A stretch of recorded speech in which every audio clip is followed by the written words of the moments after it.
people, what's going on? Welcome to AdamMcKola TV. I am Adam. We're outside Old Trafford and Manchester United have beaten Barcelona 2-1. And what a performance it was in that second half. Goals from Fred, yes, Fred and Anthony gave Manchester United the 2-1 win over Barcelona. And Erik ten Hag's tricky Reds are on the march again. And next stop is Wembley. And next stop, Manchester United could lift the trophy. And this could be one of the best weeks since Sir Alex Ferguson left. We started it beating Leicester to cement our top in the top four and hopefully begin to look upwards.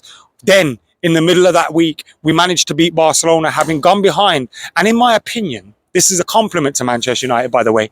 We didn't even have to play that well. And we still dispatched of the best team in Spain. This team sit 8 points clear or something off Real Madrid. The same Real Madrid side that went to Anfield and slapped them down 5-2 in the Champions League. And we beat Barcelona here at Old Trafford comfortably.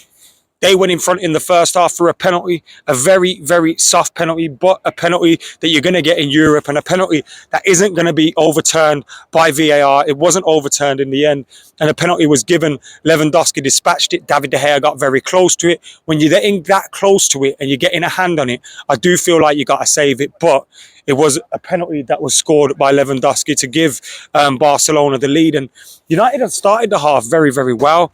Obviously, we had Lisandro Martinez and Varane at centre-back. We had Luke Shaw and Wan-Bissaka. Sitting in front of them, we had Casemiro and Fred.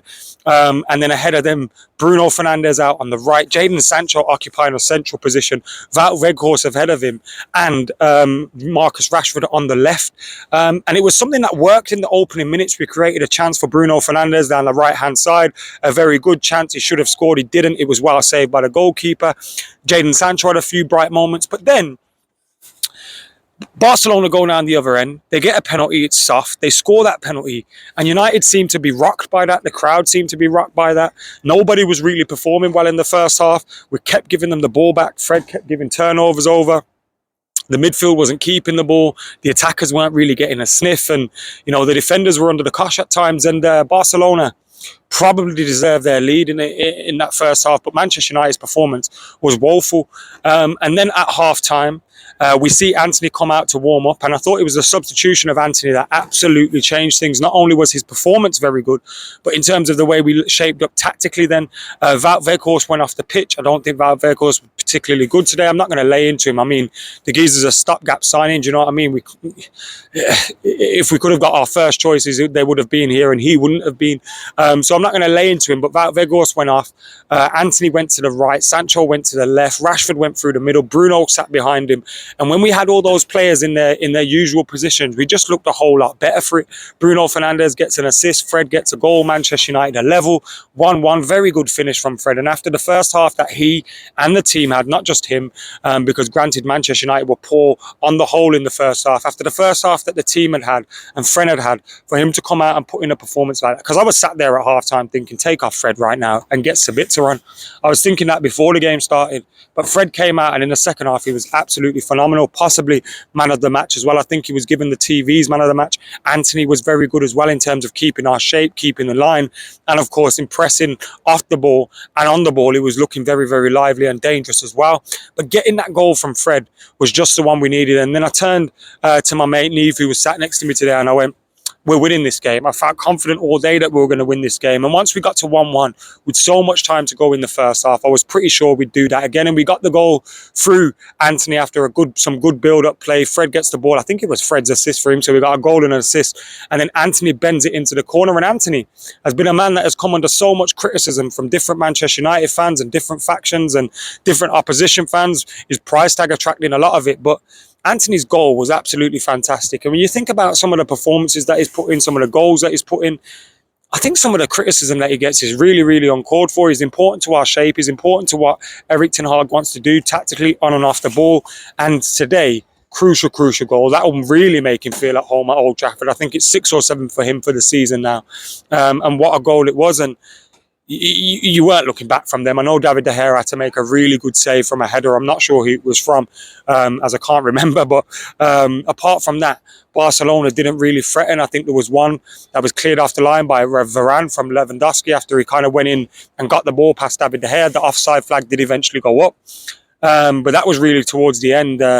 I don't think Barcelona really threatened us apart from that penalty, and more than you expect them to. Do you know what I mean? Of course, you expect Barcelona to create chances, and United were the worthy winners for it, and we beat Leicester comfortably. We had that performance in the new camp last week. We come to Old Trafford here. We beat Barcelona and beat them, in my opinion, quite comfortably. Now we got Newcastle on the weekend, the opportunity to lift the first trophy under Erik ten Hag, and things are feeling really good here at Old Trafford at the moment. You look around the stadium at the fans are bouncing, they're joyful, they're boisterous. You look at, the team and the way they're playing, and even when they don't play well, they can grind out performances like they're doing. We're getting goals from everywhere. Marcus Rashford didn't have to score today. Fred and Anthony are popping up with the goals, and Casemiro's putting. There was a few knocks as well, which worried me. Casemiro got a knock, Rashford got a knock, which was a little bit worrying. But man, United are really ticking with under Ten Hag. We're a proper team again.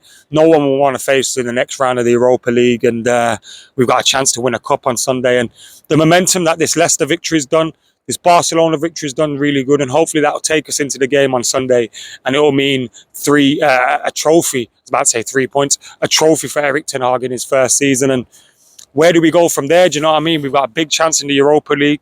As I said, we'll be one of the favourites, if not the favourites, having knocked Barcelona out of it. We're into the last 16 of that. We're still in the FA Cup. I think it's the last 8 of that. This could be a really good season. And Ten Hag has just got into the kitchen and started cooking. Imagine when he gets the resources he needs and he's not having to rely on, like, all due respect, in the first half today, I was thinking, imagine we had Frankie de Jong alongside Casemiro and Lewandowski up front. We're winning the fucking lot. Do you know what I mean? Just 2 players. I know we need more than that, and we need to strengthen the squad a little bit more than that. But we are not far off being a proper team that can go for trophies, and that shouldn't be fighting in the Europa League, should be fighting in the Champions League. But we are where we are anyway. Ten Hag can't deal with that, but what he can deal with is the opposition in front of us. And this week, so far, so good. We beat Leicester, we beat Barcelona. Now bring on Newcastle at the weekend, Carabao Cup action. I cannot wait. Our first final in a long time since that final in Gdansk. And fingers crossed we'll be lifting the trophy. Remember, I'll be there, so you'll get reaction from Wembley on the weekend. So make sure you're hitting that subscribe button, liking, commenting, sharing. Que sera, whatever will be. We're on our way to Wembley, and we've just knocked Barcelona out of the Europa League. I'll see you in a bit.